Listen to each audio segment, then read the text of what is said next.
আসসালামু আলাইকুম বন্ধুরা, কোন জেলায় বা কোন ইউনিয়নে কতটা বরাদ্দ এসেছে 2024-25 অর্থ বছরে বয়স্ক বিধবা বা প্রতিবন্ধী ভাতার জন্য, সেটা কিন্তু আপনি চাইলে আপনার হাতের ফোনটা দিয়ে ঘরে বসেই কিন্তু চেক করতে পারবেন। কেন এটা দেখা প্রয়োজন?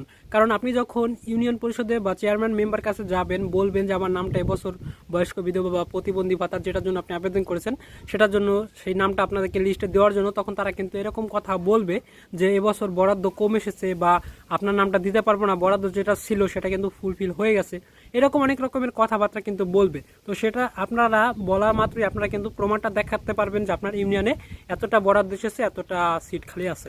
তো সেটা কিভাবে করবেন হাতের ফোনটা দিয়ে, সেটা দেখাবো আজকের এই ভিডিওতে। বেশি কথা না বাড়িয়ে আমরা চলে যাচ্ছি মোবাইল স্ক্রিনে। তো সবাইকে রিকোয়েস্ট করবো ভিডিওটা মনোযোগ সহকারে দেখবেন এবং ভিডিওটা শেয়ার করে অপরকেও জানিয়ে দেবেন, যাতে সেও দেখতে পারে বা সে জানতে পারে তার ইউনিয়নে বা তার জেলায় বা তার উপজেলায় কতটা বরাদ্দ এসেছে এবছর নতুন করে। সময় বাঁচানোর জন্য আমি সব কিছু রেডি করে রেখেছি। জাস্ট আপনারা আমাদের এই ভিডিওর কমেন্ট সেকশনে চলে যাবেন। কমেন্ট সেকশনে চলে গেলে আপনাদের কিন্তু আমাদের এই ওয়েবসাইটে নিয়ে আসবে। এখানে দেখতে পাচ্ছেন সব কিছুই লেখা রয়েছে, বিস্তারিত আপনারা চাইলে পড়ে নিতে পারেন। তো এখানে দেখতে পাচ্ছেন এইখানে চাপ দিন, এই যে বয়স্ক বিধবা প্রতিবন্ধী ভাতার বরাদ্দর তালিকা, এখানে যদি আপনি চাপ দেন তাহলে কিন্তু আপনাদেরকে ডাইরেক্ট অফিসিয়াল ওয়েবসাইটে নিয়ে যাবে।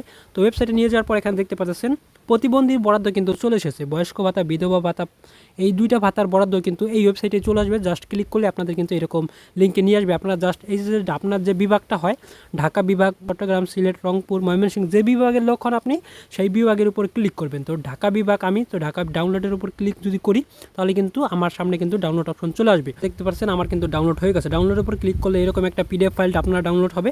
তো ড্রাইভের উপর ক্লিক করবেন বা ড্রাইভের উপর অলওয়েজ দিতে পারেন। আমি গুগল ড্রাইভের উপর থেকে এটা ওপেন করব। তো বন্ধুরা, আমি যদি আমাদের উদাহরণস্বরূপ আমাদের ইউনিয়ন পরিষদের বরাদ্দটা দেখাই, আমার ইউনিয়ন পরিষদের বরাদ্দ দেখতে পাচ্ছেন 444 জন কিন্তু অলরেডি আবেদন করছে প্রতিবন্ধী ভাতার জন্য। তো এই 444 জনের মধ্যে মাত্র বরাদ্দ দিয়েছে সরকার মাত্র 17টি। তো এই 444 জনের মধ্যে তারা কিন্তু আমাদের ইউনিয়ন পরিষদের যে কমিটি রয়েছে বা আপনার ইউনিয়ন পরিষদের যে কমিটিটা রয়েছে, আপনার জেলা বা আপনার ইউনিয়ন পরিষদের যতটা বরাদ্দ এসেছে তার মধ্যেই যতটা আবেদন হয়েছে তার মধ্যে কিন্তু যাচাই বাছাই করে ওই যে আমাদের ইউনিয়ন পরিষদের যে 17টা এসেছে, এই 17টা কিন্তু একটা ফর্ম তৈরি করবে।